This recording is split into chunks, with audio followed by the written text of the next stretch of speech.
Welcome to the show. Erik and I are talking about the hot topics, what's hot, what's not in real estate, and we're looking forward to kind of having some fun with this. If you have any questions, as you know, we're live, so please reach out to us, Facebook, Instagram, the best ways to reach us live-wise. Always check us out on YouTube, Team Powers Real Estate. Go to Twitch, go to Spotify, listen to us on the road, YouTube, Team Powers Real Estate. Did I say that again twice? You can go to TikTok. I don't know. We are all over the place for you, Facebook, Instagram. Please join us every week live and share us with your friends and family. Subscribe. It makes it more fun. All right. So what's hot in real estate and what's not? Let's talk about some trends that are going on in real estate, Erik. Going over, what's happening in the market. Trends, you mean like houses being sold for higher prices? And That can definitely be one of them. that's one of the trends. One of the things we can talk about is, of course, that housing market is definitely digital today, more than ever before. People online looking at houses, they're on their phones, they're on their computers. People are not just hearing about things by, it's not hearing, so not just driving around. Well, it's not word of mouth and it's not newspapers. Yes. Yeah, but there's a good side of it too, because the buyers today are actually a little bit more informed than they probably were 10, 15 years ago. Absolutely. Back in the Stone Age when you were doing it. Yeah. The market, the trends, the technology is moving faster than we can catch up with at some points too. They're always coming out with new ways for us to get the information out to the clients even faster and faster. Right. Which is making it more difficult for us, of course, too. Because we're not all very fast. We're not all very fast. Something else to talk about with you guys. The market and what buyers are coming in and sellers or where they're going. People are moving from cities to the suburbs, right? But why?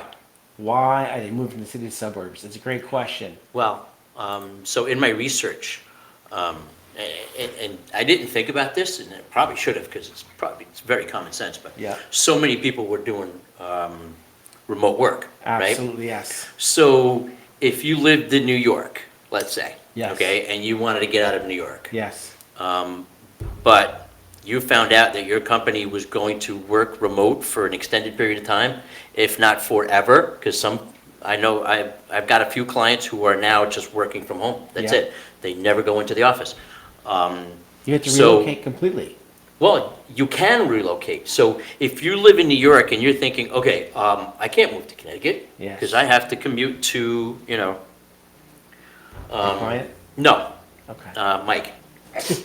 We have But, a live situation going on. Eric's in the middle of Eric's trying to manage multiple situations. hostilities and stuff. So, but no. So if you lived in New York, right, and Yes. you're working in Manhattan, and you were like, well, I'd always lived to live in Connecticut, but I can't because I'm not going to do that commute. Yes.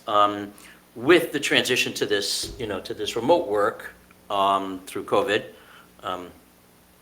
the possibility now exists. Yes. So people have now moved to Connecticut because they can work remotely. They don't even have to be near the city. People who are from New York would say, I'll never move to Connecticut. And I say back in the day, within the last 2 years before that, said they would never leave the city. They would never go from New York to Connecticut. No way. They love the city, the conveniences. They walk down the street to their store. Hello? I know. Yeah, I never thought I would leave the city. You were transplanted to Connecticut, absolutely. But we talk to clients all the time. They said, I'll never move to Connecticut. And then the pandemic happens, like you just mentioned, and the relocation is like unbelievable. We've never seen before. I'm seeing a lot of people, and you're seeing a lot of people from Connecticut. Where they're moving to the south, to the warmer weather, where they can be able to enjoy the weather and work from their home. And then yet people moving from the city who still have to commute every so often, maybe into the city once a week or twice a week, to actually have to work. But for the most part, people are really. Well, I can tell you the folks from New York. I mean, this was it's a culture shock. And Yeah. I'll tell you one of the reasons why. Growing up in Queens, right? Yes. And then subsequently Brooklyn.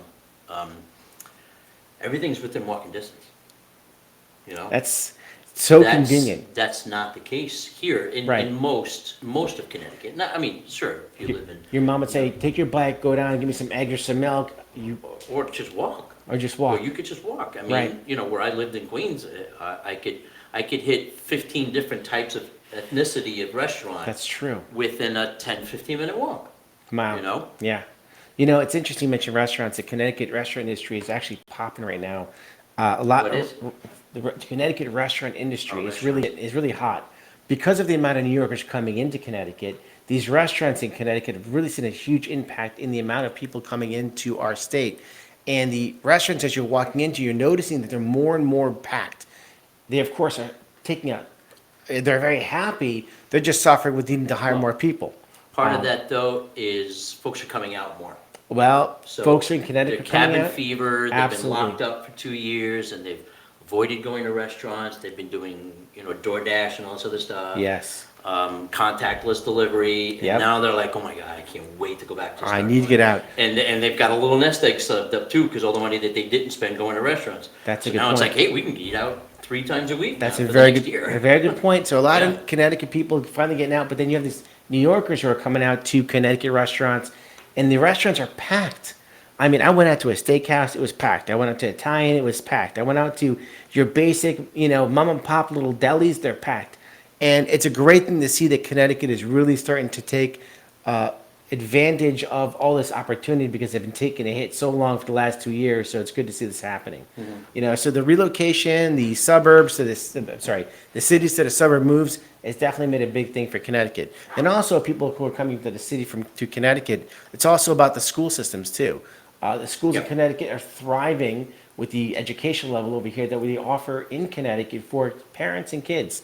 So if you're out there looking and you know about this kind of stuff, feel free to talk about it. Again, if you're listening and watching, please feel free to hit us up on Facebook, Instagram, throw some questions out to us. Don't hesitate. We love answering your questions. So another a key factor is We going like on. answering the questions in real time. I love. Sometimes we don't get them until after the show. Do you know what's funny? You mentioned that last week. I felt bad because there was 3 or 4 questions that I didn't get a chance to see until afterwards. To try to reply to them.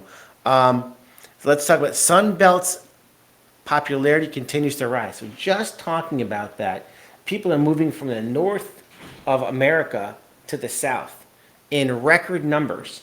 That's a huge trend that's happening. So all these southern states from, the bottom of California, Arizona, you have Texas, you have New Orleans, Louisiana, Mexico. New Mexico, you have Georgia. All these states are getting heavily populated from the people from the north of the country, which has made a huge difference in the south as far as their economy goes, because the real estate market is so hot now going down there. I have a few clients who are relocating to Florida. You have to take the call. The attorney now. That's the attorney. First it was the lender, now it's the attorney. You want to get them on the phone? They know that I'm Maybe- on a maybe- maybe we should get them podcast live on the show. Say, listen, 5:30. guys.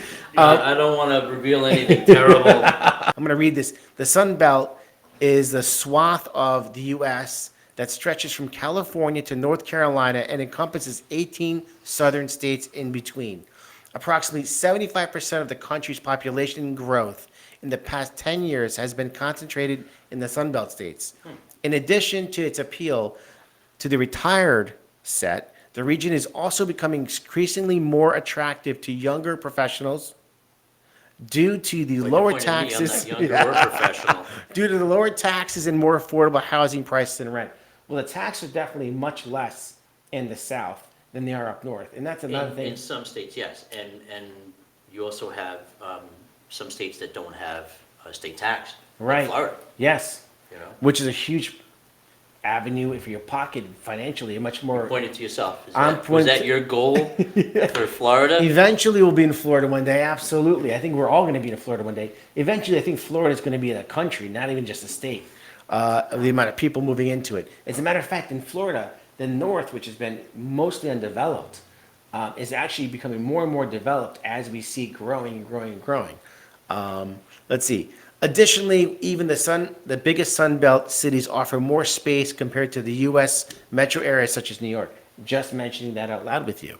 The growing, I hope you don't mind that I'm reading this, everybody. This is important information. The growing relocation and rising population in the Sun Belt have bolstered real estate markets in the region. So we know that over 1,000 people a day are actually moving to Florida. Did you know that from New England? How many? Over 1,000 people a day. As a matter of fact, there are communities down there that are building down there where you're in a waiting list to build. And in these towns, what they're doing is Folks, how many, what was that number again? over 1,000? 1,000 people a day. A day. A day. Okay, where are these folks living? Because these houses are not coming up on the market. I know. So it's not affecting the inventory. Well, So it's- where are they coming Well, it's from? New England as a whole.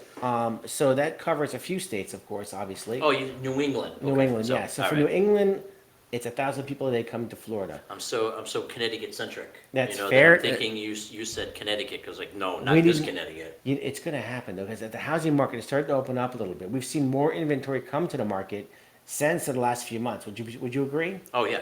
Definitely agree. Definitely see more Yeah, homes. and the experts, I mean, from everything I've read, the experts say that the spring would have brought more inventory. It probably did, probably not what we would have hoped for, but spring to fall, so you got spring, summer, and fall, will probably be the heaviest period for the inventory, and then it'll slow back down again in the winter. I'm not even sure if it's going to slow down. I'm wondering what's going to happen. I see that people are going to start to kind of like, I think what's going to happen is people are just going to continue to do it, put their house in the market. I think we're going to have the busiest fall market ever. That's my guess. I think from September to December, it's going to be the hottest real estate market we've ever seen coming this fall. That's like just a guess. You heard it first right here.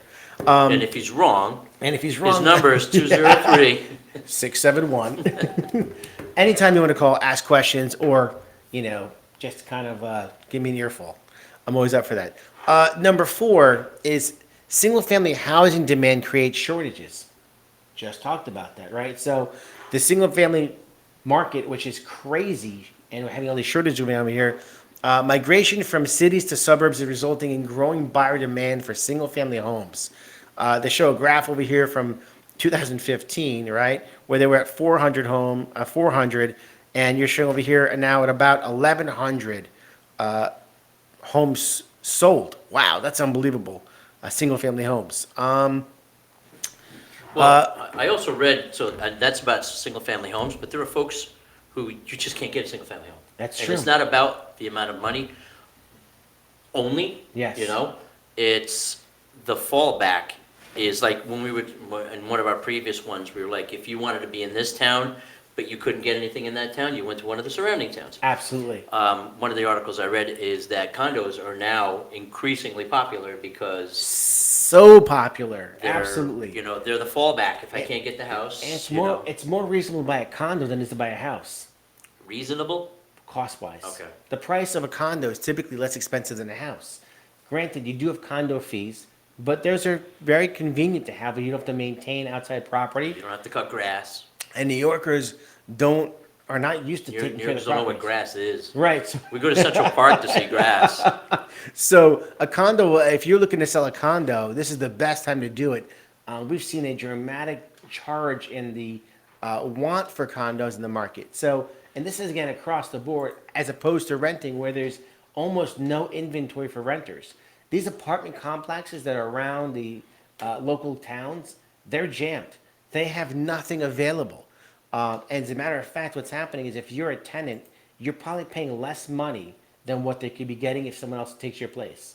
So they're absolutely excited if you want to buy a house, which you should be getting in the market to buy, and get out of your place so they can get more money for rent. So that is another great point. Let's go to the next one. Home prices continue to rise. Another trend in real estate, as we know, that the market price of houses have continued to rise significantly. We're anticipating a robust seller's market in 2022.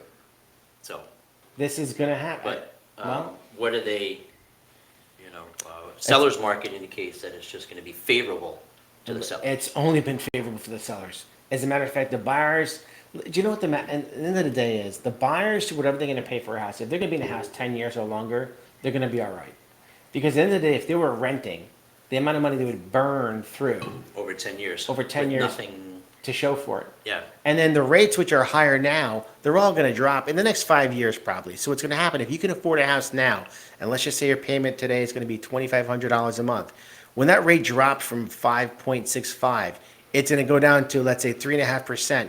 You're going to be saving probably $200-300 a month at least on your mortgage payment, which is going to be a great thing to have. We should have Mike on again to kind of give us some of A the gauge. particulars on that, because I have spoken to some of my clients, and it's like, buy now, in a year or two. Yep.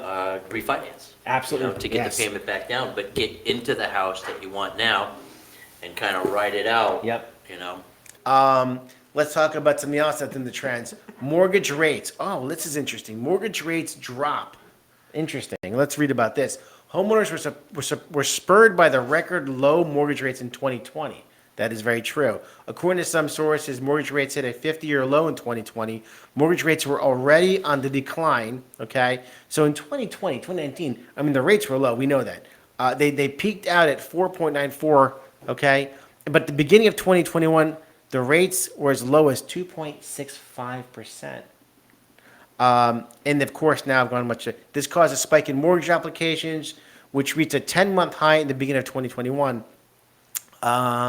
Let's see, a mortgage refinancing spike coincided, of course, because of the fact that people are now seeing that they could get a better rate on their mortgages back in 2020 versus now. But again, people are going to do the same thing later on. I'm jumping all over the place in my conversation. So when it comes to 2024, 2025, I think people will be able to refinance and get a much lower rate in the future. The rental property market declines because there's no rentals available. We could, before you could get whatever you want for rent. All these New Yorkers coming in, they're sucking the life out of everything around us. I also wouldn't doubt that some of the folks that owned condos decided to sell the condo to kind of, because Cash out? when you have, kind of like, because when you own a condo and you're renting it, that rent is kind of an annuity, So you're saying that people who So actually the own this folks who investments. Right. Yep. So instead of getting a little bit every month, they figured, I can get a lump sum payment Absolutely. if I just sell the condo. Yes. The Absolutely. same thing probably with houses, that investors were holding houses that they were renting, and they were like, wow, I can get this much on my return. That is been a big thing, which is why it's a lot less people who have rents available for them to get. As a matter of fact, we have a client of ours that is going to be putting a couple of houses on the market that they used to rent to students. Yep. And he realized that now he's like, listen, I can take this house right now while I was making good money for student rental, and I can actually make some good money on these houses Yep. over here. It's time to cash out. And take that money and invest it in something else. Absolutely, yes. Whatever, so. Go ahead, I'm sorry. So, no, I was looking at, because the topic was what's hot, Yes. right? So, Yes. So in the New Haven, Bridgeport region, okay, so they have it listed in 3 tiers, right? So the upper price tier, Yep. the hottest location is Orange. Orange is a beautiful town. Orange And is the probably hottest. for a couple of reasons. One, you have Amity School System, which is a great school system, top 10. Number 2, you have the close and convenience of the highways of 95 and the Merritt Parkway. And you have, of course, all the shopping right around the corner, and you're close to the shoreline. Great town of Orange. If you're from Orange, if you haven't looked, great town to buy in. So the middle price tier is Bridgeport, and they detail in here That's a very interesting. that the most ballyhooed new attraction last year is the Hartford Healthcare Amphitheater, okay? Hartford Healthcare is a great Which is a company. downtown concert venue. And the entertainment scene is down there, it's getting better. They had Stevie Nicks and Dave Matthews playing in September, so. Thank God, bringing back the concerts and the people get out there and go see. I mean, talk about how great. It's so nice to be able to go out now to a show, go to a club, go to a show, go see a comedian, Right. get out there and be a part of life back to normalcy and enjoy everything around us. So the hottest town in now they're labeling, it's not us. Yes. Okay, so the lower price tier, Hottest Um, town. hottest town in the lowest price tier is West Haven. Now, I'm not sure how many people know about West Haven and what it offers, but it offers one of the longest stretches of Long Island Sound of housing on the water. And West Haven has a lot of great restaurants, whether it's going to be seafood or pizza. Yeah, And they mentioned in here Zupardi's. Zapardi's is one of the A top pizza. pizza. Zapardi. If you haven't been to Zapardi's, they're known for the sausage pizza. Sausage. The sausage. They're known for the sausage pizza, and then of course you have a handful of beautiful restaurants Oh, on you the got water. Savin Rock. Yes. You've got the conference center over there, so. Yep. Walking up and down there. The it's boardwalk great. is absolutely beautiful. My mother-in-law used to own a condo at West Walk over there, I remember. and I remember you- when right? when Just we hang went out. there to take the pictures and stuff, yeah. right? It was so nice. I thought about buying it. It's a place to So consider. nice. You cannot own a better condo in a better location than West Walk in West Haven. In my opinion, it is one of those places you're there, you don't even know where you are. It's like being in Florida. You've got this beautiful boardwalk, people walking back and forth, the beautiful ocean in front of you, the sunrise, the sunset, and you're looking at condos there in between the ballpark of, I don't know, 175 and 250, 300, depending what size, and you cannot beat it. It's unbelievable location. Consider looking at West Walk, West Haven, definitely for Yeah, sure. but, well, I mean, there is the flood insurance component to worry Actually, about depending on where Not, it is. but not in a condo. In a condo, you don't have flood insurance, right? What if it's ground floor, no? No flood insurance. No flood insurance at all. That's the condo idea is a great thing to look at, especially in near the water. And you have a lot of water opportunities between, I don't know, let's call it, Stratford all the way down to Westbrook, Old Saybrook. If you could pick up any kind of property in the shoreline, So there's a really tall building right near Captain Thomas. Yep. It's on Captain Thomas, right before you reach Washington Ave. yes. There's a super tall condo. I can't imagine just having like a penthouse there overlooking the ocean. That's primo. Do you know what I always said to somebody is if you have, Because guess what? That landscape looks just like Miami. it does look like It's just a little colder. right all year long.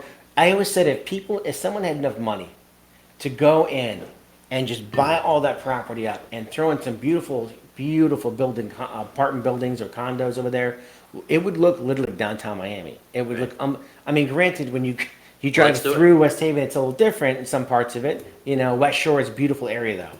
Definitely beautiful. A lot of great Well, if restaurants. you do too. decide to build something there, we happen to know some realtors that might be able to fill those places for we you. So. just might be able to help you out. What else you got over there, Eric? Well, it depends on what region you want to do. Yeah, Fairfield For County? instance, yeah, lower Fairfield County, upper price tier, I don't think it's secret. Not That would be secret. Greenwich. Right, absolutely. So it's funny, it says here, this Gold Coast town had its best month ever for sales transaction in July 2021, en route to its best year. Which one is that? Greenwich. It's Well, called the Gold Coast town. Do you know why? It's called the Gold Coast. In Greenwich, by the way, before the pandemic, there were homes upon homes upon homes that were vacant. Fairfield County was a ghost town for Fairfield County based on what the market was, not because it wasn't a great place to live, but there are so many homes that are being rented out or vacant. People are living down in Florida. They have two homes. Most of the people live in Fairfield County, and now they've all put their house in the market for sale, and they're cleaning house. So all these New Yorkers come into Connecticut. A lot of people who are in the, I'll call it, hedge fund industry and different kind of markets like that. They've got a lot of cash to spend in the New York area. And the average person in New York, if you're not making at least $250, you're in poverty. So you come to Connecticut with this kind of income level of $100,000 in New York, $100,000. You're on like low income housing, and coming to Connecticut, $100,000 a year, you're actually making pretty decent point, and you can own property, have a nice drive, have a nice backyard, etc. So middle price tier is Stamford. And I like it because it talks about how Stamford is diverse in neighborhoods because you have both tree-lined streets and waterfront access. Yes. So you have kind of different type of environments available to you. It's not just, tall buildings and. Norwalk, downtown Norwalk, they have nice things over there. You have the aquarium. Norwalk is in the lower price tier. And that's right a funny here. thing because Norwalk is beautiful to get a lot of things for kids to do. They get the Norwalk Aquarium, you got stepping stones, a great place to bring your kids, lots of fun. We brought our son there when he was a young man, a It little says boy. here, Norwalk is a consolation landing spot of sorts for many buyers priced out of Stamford. No kidding. So if you wanted Stamford, people are settling on moving into Norwalk. I've got a cousin who sold their house in Norwalk, Erica and Eric, cousins, and they bought a house, I believe it's in Easton, which is another beautiful town. It's a little more in the suburbs off the Merritt Parkway, I believe it is. Great town, by the beautiful homes. Fairfield County is a beautiful area to look into buying a house, and they've got the shoreline of it, and you got the suburbs of it. A lot of different opportunities. You got another town in front of you. What's over here? So this is the Western Hills of Connecticut. Upper price tier is Roxbury, Okay. one of the berries. One of the berries. Woodbury. You've got middle price tier Woodbury, Very nice. and lower price tier Thomaston. It's very interesting. Didn't you have a Yeah, listing in in Thomaston? Thomaston, yeah, it's a Was horse that farm. last year or 2 years ago? Last year, horse farm. A Last year, I nice remember that. family, really nice family. Ursula and her That was a husband. big piece of land too, wasn't it? Yeah, a nice piece of land. Ursula and her family, great people. They had horses. I think they had some sheep. And they had a beautiful bulldog that is just, this dog was like everything to them and still is. Big shout out to Ursula and your family over there. Hope you guys are doing well, watching the show. What else you got for me over here? I guess to wrap up the hot spots, in eastern Connecticut, upper price tier is Old Saybrook, Beautiful town. to be expected. Yes, I grew up in Westbrook, which is down the street, beautiful shoreline area. You've got a lot of the older homes in Old Saybrook over there. Yeah. And by the way, speaking of Old Saybrook and Westbrook, the town is so small for population. As a kid growing up, my graduating class would have been 24 kids. 24 kids in my graduating class if I would have stayed in Westbrook. As a matter of fact, the sports team... Were you all in one classroom? Because that's a classroom I size. know. Well, again, I moved out when I was sixth grade. I moved to Woodbridge in 1987. But things haven't changed much because, as you know, in football, they have a league over there that's got a few towns that are involved in it, right? That's the Well, Old that's Saybrook, Westbrook, If I recall, yeah, it was OSW. OSW, exactly. Right, so when we played somebody on the schedule, and this was, remember, I had moved here from New York, so I'm kind of naive to some of the stuff here. And I saw on the schedule OSW. Right. I had no idea what OSW stood for, yeah. Old Saybrook, Westbrook. Yep, so the towns were so small that they had to combine to They- be they- able to field a team. It always been people who own property there were people from New York, Long Island. They came in the summertime down, it was a lot of fun like that. So the middle price tier, which is the hot spot for middle price in that area, is Waterford. I love Waterford area where you have all the deep sea fishing. Danny and I go down to Waterford and down towards New London and go fishing every summer, deep sea fishing. Love doing that. Great area. Again, there's so many things that Connecticut has to offer you as a buyer and a seller, and you really should explore more towns and more opportunity because there's so many places to go. Shoreline or in suburbs, it's really a great state. Listen, the seasons, which are crazy nowadays, with where winter starts and ends, and when spring starts and when spring ends, it's almost like winter is ending later, spring is starting later, and summer ends later. But it is what it is. Here, Anyway, summer ends abruptly. it doesn't. Hey, it's 80. Hey, it's 30. God. Usually for luck, you would get what they call that Indian summer, where like in September it's still nice. I love that when Yeah. September's Yeah, still you get beautiful. 3 days where it's like 70. Right. And the lower price tier out in that section is Lisbon. I don't know that I've been to Lisbon. Well, something we have to check out. Lisbon's medium home sale came in at just under 250 last year. Wow. So Probably about 275 if I had to guess, 300 right now. Just a guess. 275-ish. One thing we want to talk about with you is now you as a buyer who's on the computer looking for properties. Now you're on all sorts of websites on Google. Well, that connects to the digital part that you were talking about earlier. Yes. How it's a digital. It's gone completely digital. You guys are on Google. You're looking for properties, and Google's a good place to go. I will tell you in advance, if you haven't been to homesnap.com, that's probably the best place you can look for properties Or with the the most, HomeSnap app. or the HomeSnap app, which is of course the website or the app for the phone. HomeSnap is going to be a place I recommend you go to over the other outlets you've been to before. You've been to the Realtor.com, you've been to the Zillow, great companies to some point, but they're also awful to some point. It's great because you find yourself with a lot of information there. The problem is the information is not good. Well, It's old, it's But sometimes antiquated. it's contradictory because. Completely So contradictory. it's not updated in real time Exactly. to some degree. So what you see on Realtor.com Or Zillow. may not necessarily be the current status of that house. We're having You a know? lot of problems where buyers will call us. They're on Zillow or Realtor.com, and they're like, they see a house that's for sale or active, right? And they'll see words like, we have what they call active, coming soon. So, and if you don't know what a coming soon property is, means that an agent has a house that they're going to have for sale. They're getting it ready. The sellers are kind of prepping the house up, maybe little touch-ups, maybe staging things going on. You might only see one photo, which is very frustrating as a buyer. Well, why only see one photo of the property? It's called a coming soon, and the multiple listing service makes you set up a certain way with this property here.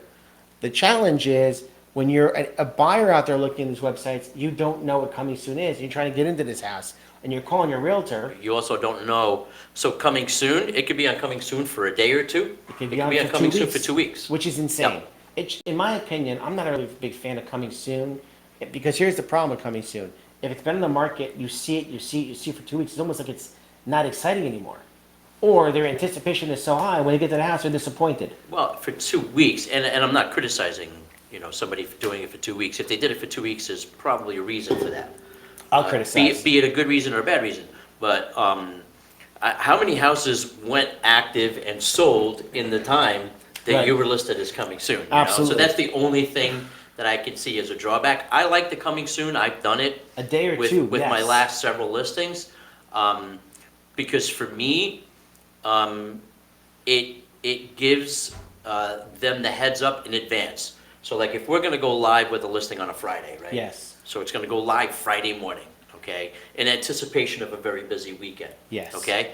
Then you may have a bunch of people that see it on Friday, and then a few people see it on Saturday, and then a few more on Sunday.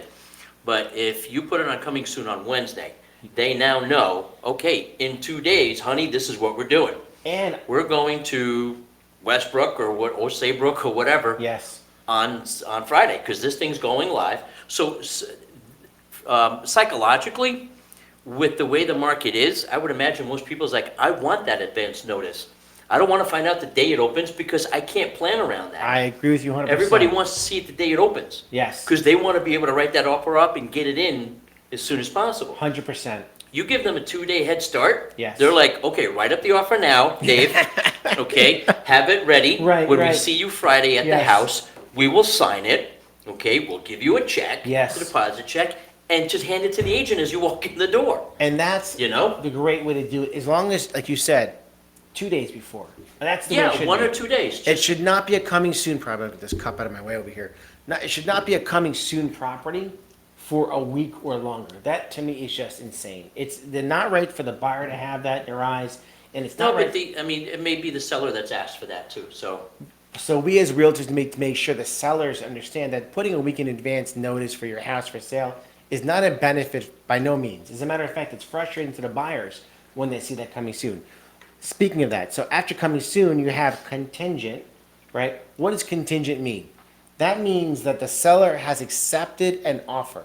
They've signed a contract and they've accepted an offer. But you as a buyer may be on the computer looking at Realtor.com or Zillow, and you see the words, let's see, accept Contingent or pending. a contingent or pending, right? But accepting backup offers. Oh, They're not accepting backup offers. well, they are. Well, But they're not. in 2 years ago, 3 years ago, I would have said, we're gonna go see it, and we're gonna put in a backup offer, and then they'll hold it while we continue to search. Today, every house has multiple offers. 100%. So they've already got backup offers already sitting in the queue. And that's exactly my point. So where- unless you're coming in with an offer that's going to top what they already have in their pocket, Yes. it really doesn't make much. Which sense. means, and this is another important feature that if you don't know about, we may have talked about before, so if we're beating a dead horse, please forgive. The starting price you see on that market MLS sheet or that property, that's a starting price. I can bet you dollars to donuts, it's not gonna sell for asking price unless the house has got some serious challenge to it. Now, Or If if it- it's been sitting on the market for a while. which again, doesn't happen very often, but if you see a house in the market for a while, know it's a while today. For me, I don't consider it a while until I see it's double-digit days. I'll agree with you. Yeah, So if it's in the market 10 days, that's a long time today. that's a long time. But guess what? Act quick, because day 10 or day 11, Everybody else is saying. somebody else is saying, okay, you know what? Maybe that house that we weren't thinking about, let's go see it. That's exactly right. And then you go see it the same day somebody else goes see it, and they're like, oh, well, okay, I like it now. Right. You know? It's better than what I don't have. Right.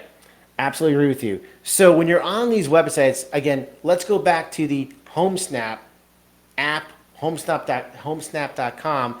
Go to this website, use this as a main source for looking. I promise you, your emotions are going to be much better with knowing information about property over the Realtor.com and the Zillow. These websites are not helping you out at all. And if not more than that, anything else is your realtor will set you up for a hot sheet property to come on the market every day. And they'll also introduce you to the HomeSnap app to what the agents are using, which is going to be a much better advantage than you have just going off the website specifically. Yeah, I mean, I can't imagine that an agent's not gonna set their buyer up on the automatic email. Right.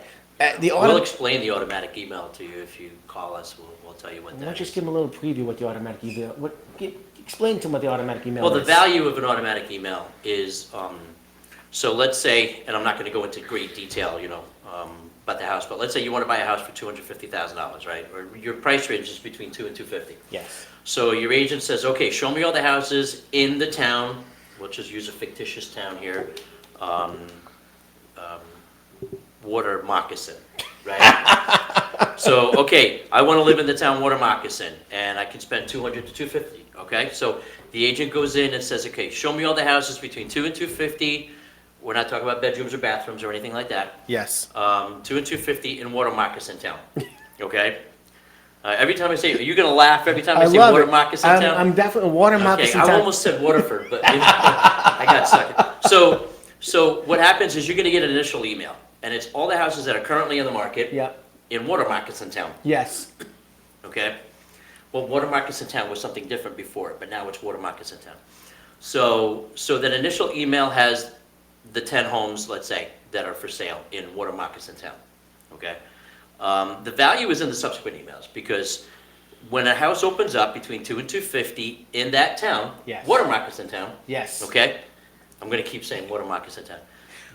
What's gonna happen is you're gonna find out about it day one, Yes. okay? Day one, and remember that, and not to interrupt you, any buyer who's got their criteria set up with their agent is going to be also getting that property day one.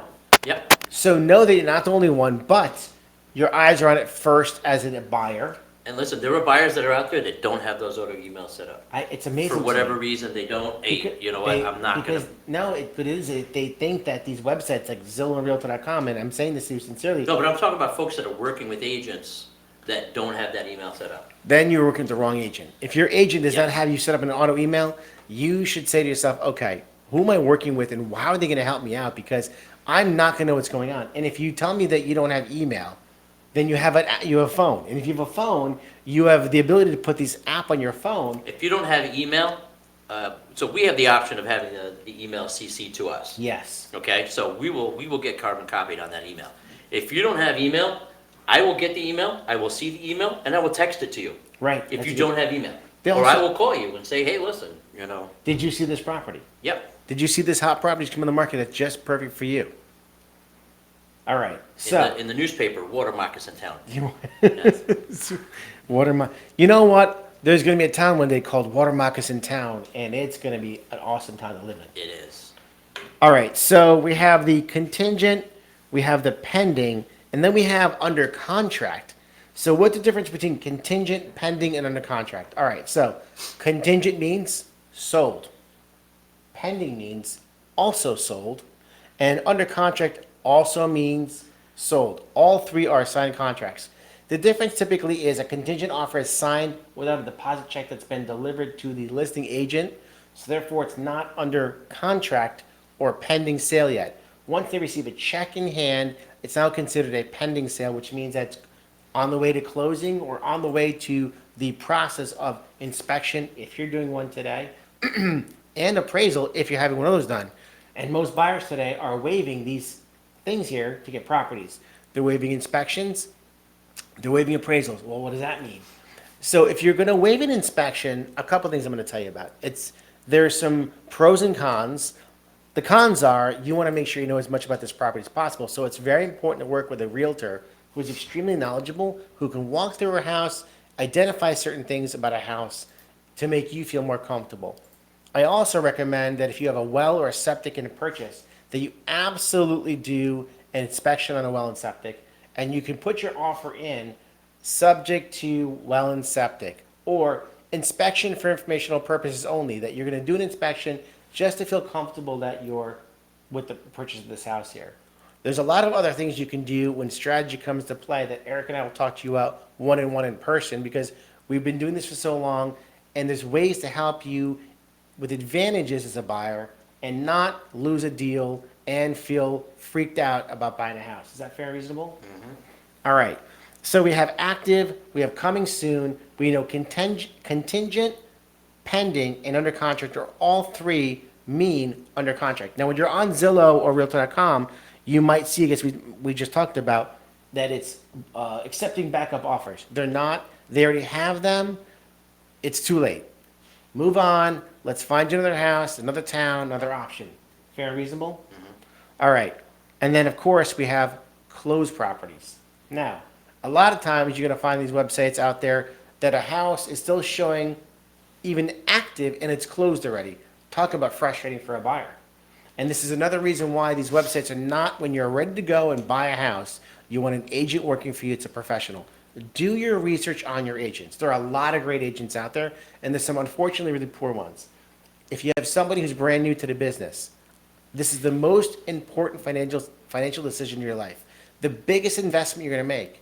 Make sure that that agent, if they're newer, is working with a great team with people to support them in every aspect of the word, so that you're backed up and protected as well. Is that fair and reasonable? So you're a buyer out there.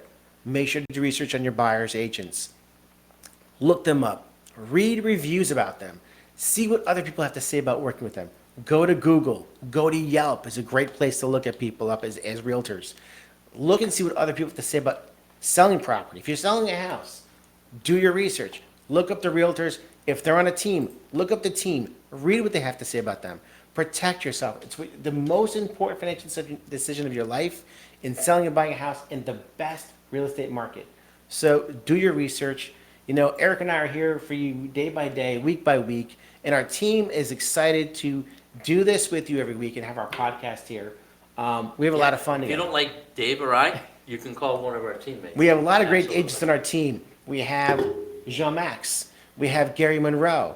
We have Charles E. Gaetano, Madison Hill, Caitlin Godin, Balvin. Balvin Wright. Anybody? Am I missing somebody else? Yes, Faustino Faustino. Lopez. We have great agents on this team, and we would like to bring them on the show with you guys so you can meet them all. Yeah, they're Except all very shy. they don't want to get behind the camera, which is the easiest thing to do, sit here and talk to you. I mean, we're talking about information we know about and things you want to know.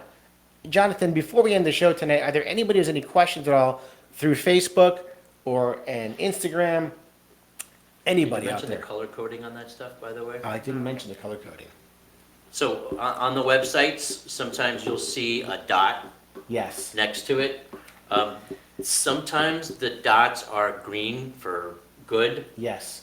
amber or yellowish for something that might be under contract or whatever. Yes. And then red is usually a closed or pending. Yes. Right? But we won't mention the website, but one of the websites we were at, it says house for sale, and there was a red dot next to it. Right. Now, I would imagine they use the green, the yellow, and the red to coincide with the stoplight. I was just gonna say a stoplight. Absolutely. You know? Yes. And it's like green, go Right. for it. Yes. You know? But you see a red dot, you go, next. Right. You know, you're just swiping up because you see a red dot. It should be You know? sold. Absolutely. Yeah. It's very confusing when you're out there shopping on these websites. Again, call your realtor up. Get in touch with us. We'd love to work for you. Our team would love to work for you. But you may have a realtor that's a friend of yours or a family member. And again, do your research. I don't care who they are. They could be phenomenal or they could be inexperienced. You're making the most important decision in your life in selling and buying a house. Make sure today, more than ever, you do your research. All right, Jonathan, we're going to end the show with our usual spinning of the wheel. And we want to thank you guys for being on the show with us today. Who's our next winner today, please?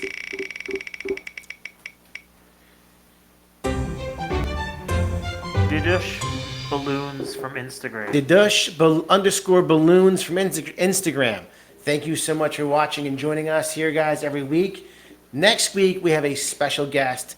His name is, let me just give you one second, just to make sure I don't have the wrong person. I don't want to screw this up, and I hope he's watching the show right now. But next week, we're going to have Nick Cavadis. Nick Cavadis, by the way, owns a landscaping company that does planning out your yard where you might want bushes and trees and shrubs. He's a genius. Nice guy, young man. He's been working very hard. You're going to love him. You're going to want to meet him and get to know him. He's extremely knowledgeable. Next week, make sure to tune in and watch our show. It's fantastic. Spring is coming. This is the time to do it. And that's a What wrap if for your us. yard already has bushes and trees? You may want to redesign that bushes and trees and move them somewhere else, or come up with some, other kind of pattern. I'd like a big Grecian fountain, like out in front of Caesar's Palace. All right.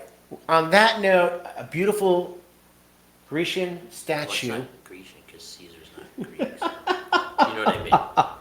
All right, guys. Thank you so much for joining us here today. It's Tuesday. It's a wrap. The PowerCast, David and Erik.